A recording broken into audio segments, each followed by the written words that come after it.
이런 즐거운 일이요. 예, 즐거운 다 경각되라. 오늘은 신앙생활의 즐거움이라는 제목으로 말씀 나누도록 하겠습니다. 자네 사람이 살아가는 가장 중요한 목적이 뭐라고 생각하나? 이렇게 궁금하신 일이라면 아마도 많은 사람들이 어딘 거야? 고등학교 인생 특징 모르고 사는 거지. 아니면 목적은 무슨? 그냥 대충 살아가는 거지. 이렇게 대답들이 나오는 것입니다. 하지만 그리스도인들은 이 질문에 대해서 분명한 대답을 할 수 있어야만 하겠습니다. 오래전에 상영된 영화인데요. 톰 행크스가 주연으로 나왔던 포레스트 검프라고 하는 영화가 있습니다.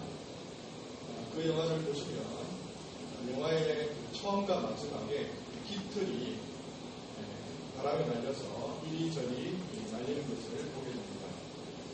깃털은 그저 바람을 따라서 떠다닐 뿐입니다. 이 깃털은요,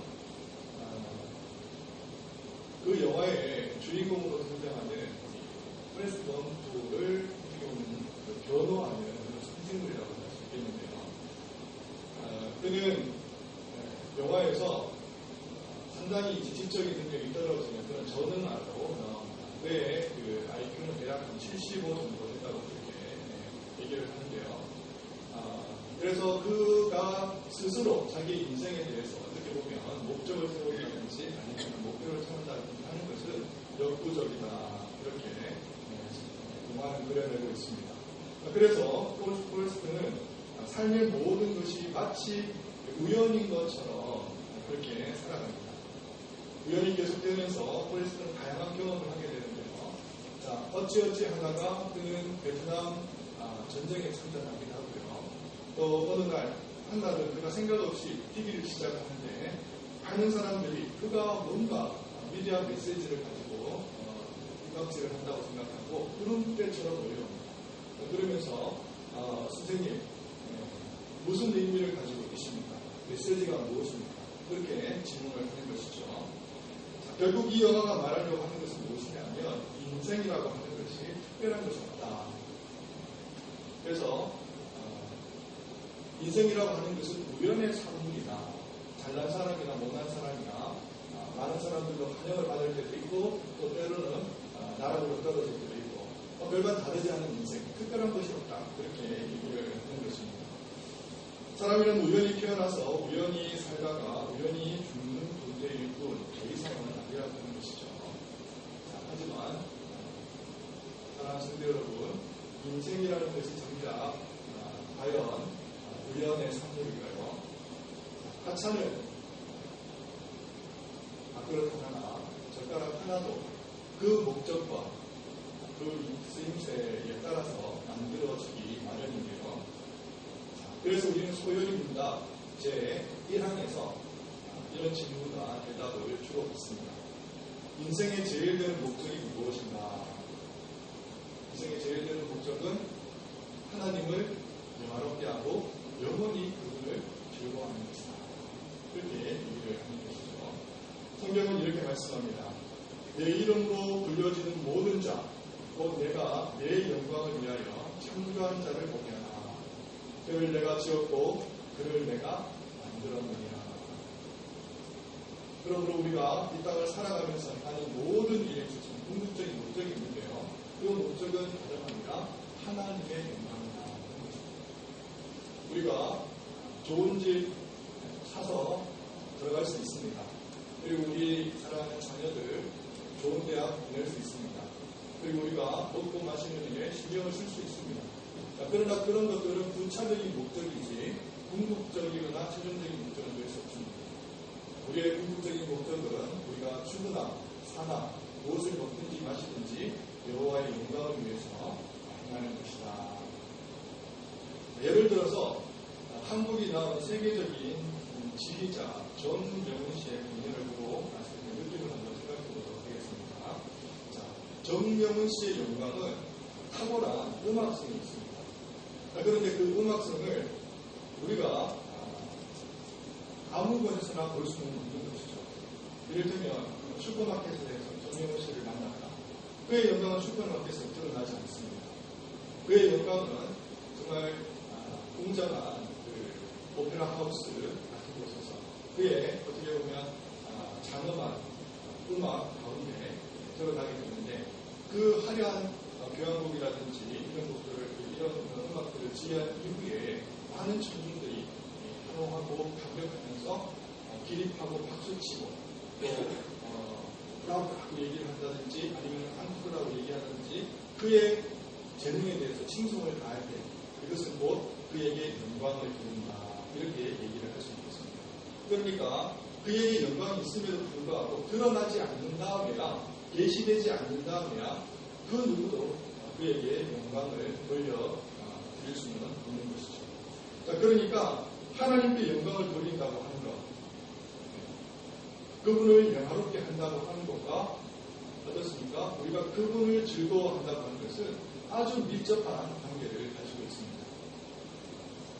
우리가 즐거워하는 것과 하나님께 영광을 돌린다고 하는 것은 다른 것이 아니라 같은 것이죠. 오늘 우리가 부산강 찬양대에 찬양을 들었습니다. 어찌 그리 영화로우신지 우리가 하나님 앞에 찬양을 올려드렸는데 그분이 너무나 지혜롭고 전능하시고 그분이 은혜가 무궁하시고 우리가 감격하는 거예요. 그분 앞에 우리는 영광을 돌렸을 뿐인데 우리의 감정은 어떻습니까? 기쁨이 불같이 올라오는 것입니다. 기쁨과 올라오는 것입니다. 자, 그래서 이것이 곧 다르지 않다. 이것을 성경은 우리에게 일러줍니다. 제가 한때 존경하던 목사님이셨는데 이재철 목사님이라는 분이 계십니다. 최근에 은퇴를 하셨죠. 그분이 쓰신 책 중에 아이에게서 배운 아빠라는 책이 있습니다. 제가 그 책을 처음에 서점에서 접했을 때는 과연 아이에게 아빠가 뭘 배울 것이 있겠는가 하는 마음, 관심 많이 하면서 안 부리심에 그 책을 샀던 것이 기억이 납니다. 자, 책에 이런 내용이 담겨져 있습니다. 자, 이재철 목사님에게는 아들이 4명 있습니다. 그런데 둘째 아이가 승국이라고 하는 그 이름을 가지고 있는데요. 자, 승국이가 초등학생이었을 때 아빠랑 둘이서 피자집에 간 일이 있다고 합니다. 승국이는 당연히 피자를 시켰고 목사님은 스파게티를 주문했습니다. 아빠는 토종 한국 입맛이라 마음 같아서는 된장찌개나 김치찌개를 시키고 싶었는데 어쩔 수는 없는 노릇이었죠. 드디어 주문한 음식이 나왔습니다. 피자를 먹고 있던 승국이가 아빠의 눈을 많이 쳐다보면서 이렇게 얘기를 했다고 합니다. 아빠가 이렇게 단둘이 앉아서 아빠가 사주는 피자를 먹으니 너무너무 맛있어요. 이제껏 제가 먹어본 피자 중에서 오늘이 제일 맛있는 것 같아요. 아빠도 한번 드셔보세요. 이렇게 얘기를 하면서 승국이가 아빠 앞으로 피자 한 조각을 이렇게 밀더라는 것입니다. 그래서 마지 못하면서 한 조각을 내가 물었는데 놀라운 것은 이상한 일이 벌어집니다. 그가 피자가 한번 목사님께서 피자가 한번 맛있다고 생각해 본 적이 태어나서 해본 적이 없는데 그렇게 그 피자가 맛있더라고요. 그 피자가 맛있어서 맛있었던 것이 아니고 그의 아들이 아빠를 칭송하는 그 맛을 잊을 수가 없었다는 얘기입니다. 아빠는 왜 기뻐했고 왜 즐거워했고 그 피자 맛이 맛있었습니까? 아들이 자신을 높여 주었고 자신을 칭송해 주었고 아들은 어땠습니까? 승국이는 그 아빠를 칭송하는 그 기분이 너무 즐거웠던 것이죠. 그런 의미에서 우리가 다시 한번 여호와를 영화롭게 한다는 것과 우리가 하나님을 즐거워한다는 것은 다른 것이 아니다. 오늘 본문은 지혜에 대해서 말씀하고 있습니다. 자, 우리가 오늘 17절을 읽었는데요. 우리가 학대 본문으로 좀 더 넓혀서 말씀을 한번 묵상해 보도록 하겠습니다. 15절입니다. 지혜에 대해서 말씀하고 있습니다. 지혜는 진주보다 귀하다. 이렇게 말씀을 하고 있고요. 지혜는 내가 사모하는 모든 것으로도 이에 비교할 수 없다. 이렇게 말씀합니다. 또한 지혜의 오른손에는 장수가 있고 오래 산다고 하는 의미의 장수입니다. 그의 왼손에는 부귀가 있나니 17절 오늘 본문 말씀입니다. 지혜의 길은 즐거운 길이요 그의 첩병은 다 평강입니다. 지혜는 그 얻은 자에게 생명나무라 지혜를 가진 자는 배우다 이렇게 말씀하고 있습니다. 자, 그야말로 지혜의 길이라고 하는 것에 있어서 이 세상에서 정말 가장 좋은 말, 가장 좋은 것들이 다 깃들어져 있다, 포함되어 있다 하는 것을 보거든요. 지혜는 진주보다 귀하고 그 어떤 것도 비교할 수 없고 장수가 있고 부귀 영화가 있고 그곳에는 즐거운 길이 있고 평강이 있고 생명나무가 있고 그곳에는 복된 것이 있다. 성경에서 말씀하고 지혜는 다름이 아니라 예수 그리스도를 말씀합니다. 예수 그리스도와 함께하는 삶, 예수 그리스도 안에 있는 삶, 신앙의 길이죠. 신앙의 길에 있을 때 우리는 어떤 삶을 살게 되느냐 하면 즐거운 삶을 산다는 거죠. 희락의 삶, 기쁨의 삶을 우리는 살 수밖에 없는 것입니다. 그렇습니다. 기독교는 기쁨의 종교요, 희락의 종교요, 즐거움의 종교입니다. 내가 열심을 가지고 있으나 기쁨이 없습니까? 경건을 가지고 있으나 기쁨이 없습니까? 그렇다면 우리의 영적인 기능 가운데 무엇인가 지금 털컥 제대로 돌아가지 않고 있는 문제를 갖고 있다. 그렇게 보시면 틀림이 없습니다. 신앙생활을 열심히 하고 있음에도 불구하고 왠지 모르게 내가 우울하다, 침울하다, 왠지 모르게 칙칙하다 그런 생각을 하시는 분이 있다면 나의 영적인 건강 상태를 다시 한번 점검하고 체크할 필요가 있는 것입니다. 사랑하는 성도 여러분, 이 시간을 통해서 여러분의 기쁨이 회복되어지는 놀라운 은혜의 시간이 되기를 간절히 축원합니다. 우리는 기쁨의 사람이어야만 하는 것입니다. 주님께서 이 땅에 오셔서 말씀하십니다. 육신의 몸을 입고 하나님께서 하늘의 영광의 보좌를 기로하시고 영광 가운데 겸손하게 육신으로 오신 이유가 어디에 있는가 말씀하십니다. 내가 아버지께로 가오니 내가 세상에서 이 말을 하오는 것은 저희로 내 기쁨을 저희 안에 충만히 가지게 하려 하니라. 기쁨이 충만하기를 간절히 소원하시는 것입니다. 주님께서 왜 이 땅에 오셨는가? 우리에게 기쁨을 주시기 위해서 오셨다고 하는 것입니다. 또 성경은 하나님 나라의 속성과 성질과 그 특성에 대해서 말씀하고 있는데 이렇게 우리에게 전합니다. 하나님의 나라는 먹는 것과 마시는 것이 아니요 오직 성령 안에서 의와 평강과 희락입니다. 기쁨이라는 것입니다. 하나님의 나라의 특성은 다른 것에 있는 것이 아니라 기쁨입니다. 잔치입니다. 혼인잔치, 마지막 우리가 하나님 나라에서 우리가 누리게 될 그 잔치, 기쁨의 잔치가 아니겠습니까? 또한 성경은 우리에게 이렇게 증언해 주고 있는데요. 하나님은 어떤 분이신가? 하나님은 어떠신 분이신가? 특별히 신약에서 우리가 어떤 분이신지를 정확히 우리에게 증거해 주고 있는데요. 마태복음 25장을 보시게 될 것 같으면 우리가 너무나 잘 아는 달란트 비유가 있습니다. 5달란트를 주고 2달란트를 주고 1달란트를 주었습니다. 5달란트 준 청지기가 2달란트 받은 청지기가 갑절의 이윤을 남겼습니다.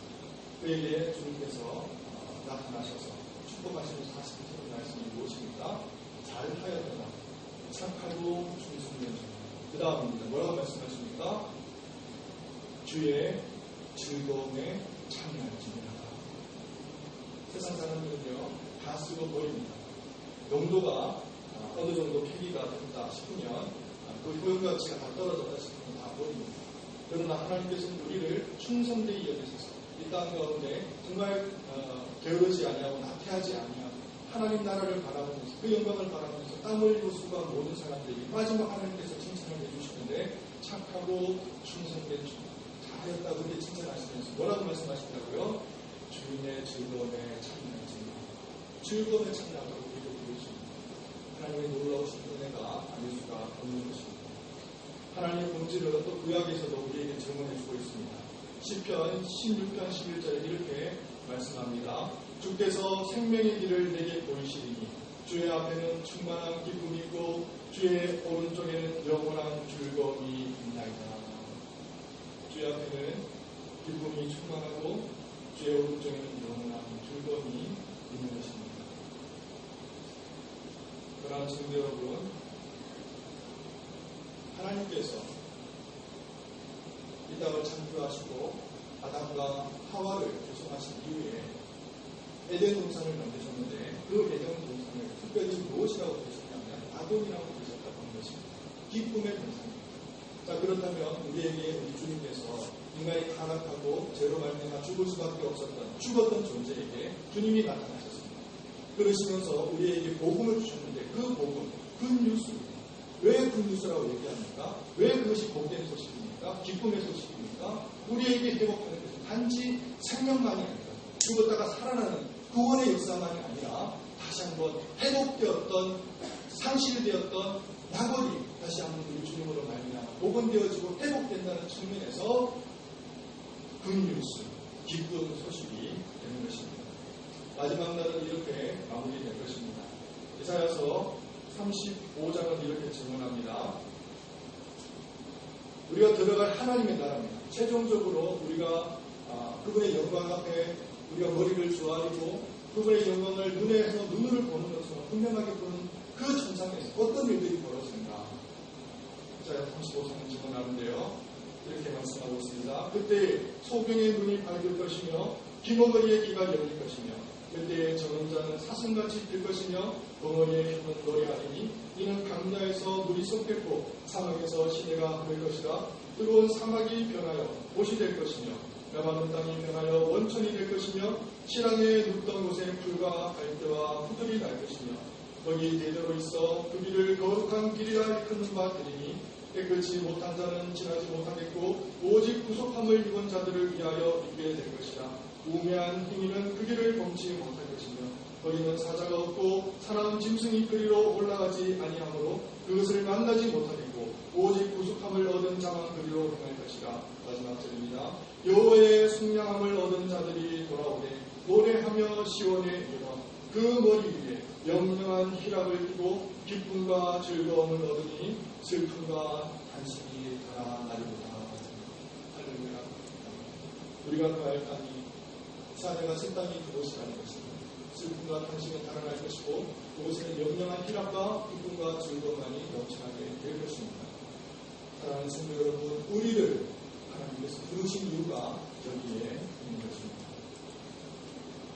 성경은 우리에게 성도의 본질은 또 무엇인가 증거해주고 있는데요.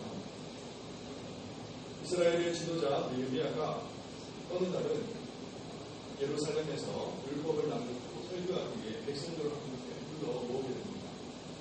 사람들은 여러 해 동안 믿고 있었던 말씀을 듣다 보니까 감동이 크게 멈췄든지 마음이 높고 눈물이 흘러넘치기 시작합니다. 자, 그러자 느헤미야는 그들을 향해서 이렇게 외쳤습니다.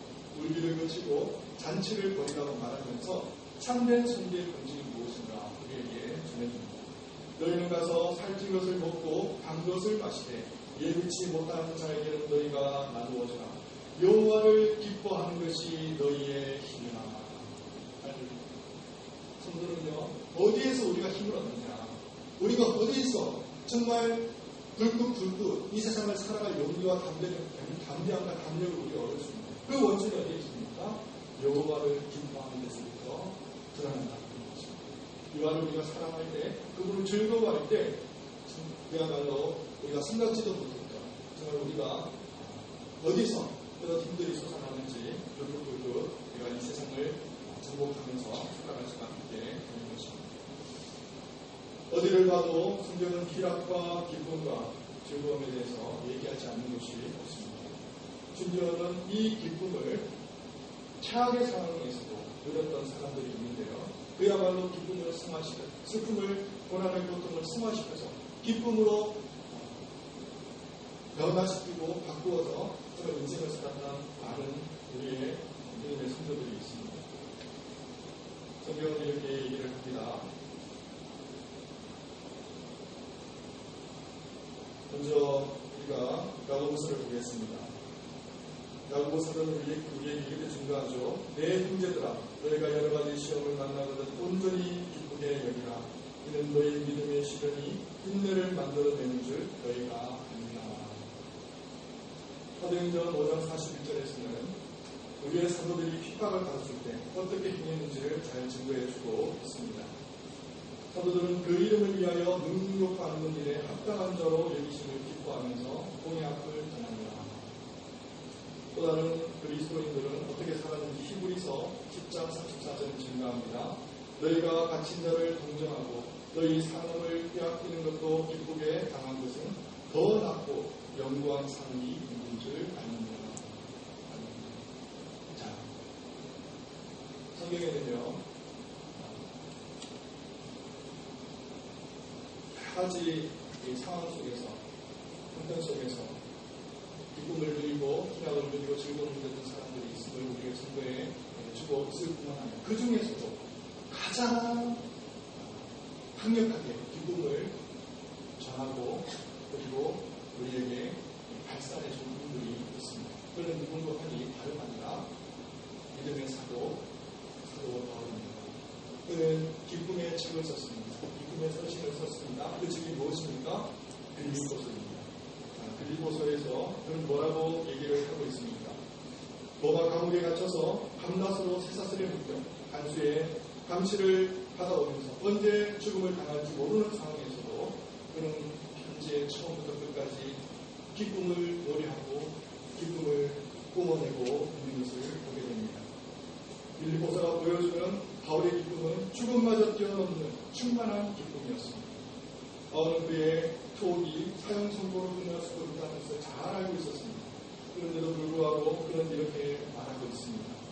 만일 너희 믿음의 재물과 봉사비에 내가 나를 간절로 드릴지라도 나는 기뻐하고 너희 무리와 함께 기뻐하리라.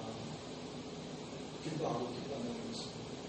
너희 무리의 재물과 봉사비에 내가 간절로 전제로 드릴지라도 죽음으로 이것을 갖는다 할지라도 나는 기뻐하고 너희도 나와 함께 기뻐하기를 원한다. 그렇게 말씀하고 있습니다. 사랑하는 성도 여러분, 이 말씀은 오늘의 본문으로 한번 바꿔보겠습니다. 오늘날에는 예수 믿는다고 했으니까 체험을 당한다든지 사용을 당하는 일이 없습니다.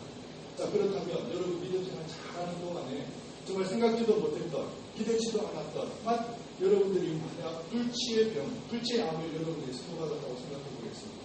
자, 그러면 그런 가운데서도 만약에 바울이 그런 병을 당하고 자기가 불치의 병을 당했다고 한다면 어떻게 그런 이 병에 대해서 대응하고 반응했을까요?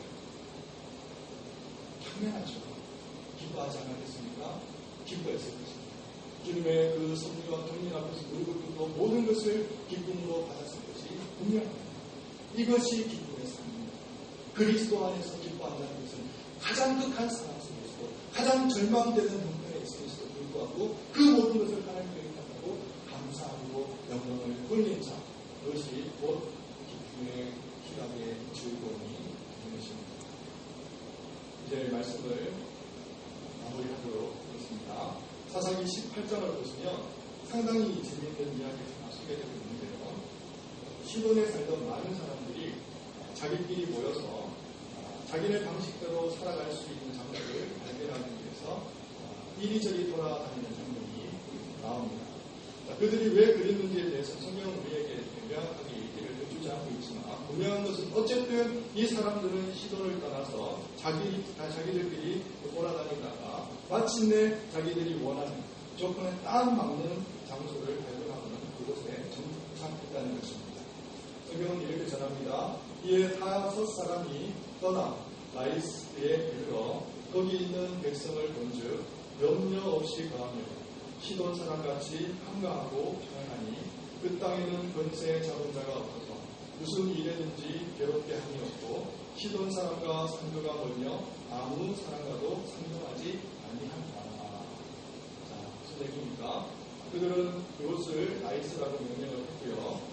그곳에 정착을 하게 되는데 자유와 평화를 사랑했던 그들은 사회의 안정과 질서를 유지하기 위해서 따로 법을 제정한다든지 권세 있는 사람들을 세우지 않을 만큼 굉장히 이상적으로 살았다고 하는 것입니다. 그들은 염려 없이 한가하고 평안하게 거할 수 있었다. 그렇게 성경은 우리에게 전해줍니다. 자, 그 땅이 얼마나 풍요로웠는지 그들은 교육할 필요조차 없었습니다. 모든 면에서 자립할 수 있었고요. 모든 필요들을 자급자족할 수 있었습니다.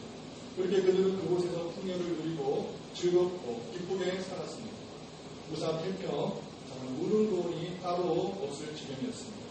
그들은 그곳에서 이상적이며 목가적인 자세로 인생을 즐기면서 살아가고 있었습니다. 자, 그러던 그들에게 갑자기 위기가 찾아오는데요. 아직까지 기업의 땅을 분배받지 못한 단 지파의 사람들이 그들을 들어닥치게 된 것입니다. 5명의 정탐꾼이 이 땅을 발견하고는 그곳 사람들의 생활성을 부르간탄한 다음에 돌아가서 자기네 동료들에게 보고를 하게 됩니다. 그러자 600명의 무장한 군사들이 무기를 들고 그곳으로 올라가 시돈 사람들을 칼로 쳐 죽이고 그 성읍을 누워서 똥먹듯이 바다에 넣어버렸습니다. 성경은 이렇게 또 우리에게 증언합니다. 그들을 구원할 자가 없었으니 그 성읍이 베르그 가까운 골짜기에 있어서 시돈과 상도가 걸고 상종하는 사람도 없습니다. 그들은 자기의 공적과 상도가 멀었을 뿐만 아니라 아예 상종하는 사람조차 없었다는 점입니다. 그러니 단지파 사람들이 그들을 점령하기가 얼마나 쉬웠겠습니까? 그러니 이곳이 얼마나 점령하기가 쉬웠겠습니까? 이것이 나이스에 살던 시돈 사람들의 이야기가 되겠습니다. 이 말씀은요, 우리에게 몇 가지 교훈을 던져줍니다. 그들의 생활은 아주 안락하고 태평해 보입니다. 대단히 성공적이고 지극히 행복해 보였습니다. 걱정거리가, 염려거리가 전혀 없어 보였습니다. 만사형통입니다. 그들은 자기들이 좋아하는 것을 하였고 자기 방식대로 자신을 즐겼습니다. 이런 식으로 한 해 두 해를 살았던 것입니다. 가정생활도 행복해 보였고 친구들도 있었으며 사회생활도 잘해 나갔습니다. 제가 더 이상 설명하지 않아도 여러분은 이런 유형의 인생에 대해서 그 누구보다도 잘 알고 계실 것입니다. 사실 이러한 인생은 오늘날 이 시대를 살아가고 있는 가장 흔히 볼 수 있는 유형의 인생이다 할 수 있겠습니다. 자, 그런데 이런 유형의 인생이 어떻게 되어가는 것입니까? 지극히 행복한 삶이었고 지극히 기뻤던 삶이었던데도 불구하고 무엇이 잘못되었기에 무엇이 문제였기에 허무한 인생으로 전락했냐 하는 것입니다. 그들은 조국과 너무나 멀리 떨어져 살았습니다. 그들과 누구와도 상종하지 않았기 때문에 그들을 위해 시돈으로 가서 그들의 소식을 전해줄 단 한 명의 사람도 없었던 것입니다. 왕래가 없었고 소통이 없었고 대화가 없었고 거래가 없었습니다. 그들을 구원할 유일한 소망은 그들의 동족에게 있었는데 불구하고 그들의 유일한 공급자, 그들의 영원한 기쁨과 행복의 근원은 그들에게 동족에게 있었음에도 불구하고 철저하게 고립된 인생을 그들은 살았던 것입니다. 오해를 해도 때는 이미 늦어버린 것입니다. 하나님을 떠난 인생, 하나님의 법과 하나님의 도를 무시하는 인생이 처음에는 꽤 오랫동안은 아주 멋져 보일 수 있습니다. 상당히 행복해 보일 수 있습니다. 한때는 즐거워하고 한때는 기뻐할 수 있습니다. 평안할 수 있고 만족할 수 있습니다. 하지만 이들은 자기들이 즐거워하고 기뻐하고 행복하다고만 생각했지 그것이 무엇에 근거한 즐거움이고 기쁨이고 행복함인지에 대해서는 전혀 검토하거나 고려하지 않습니다.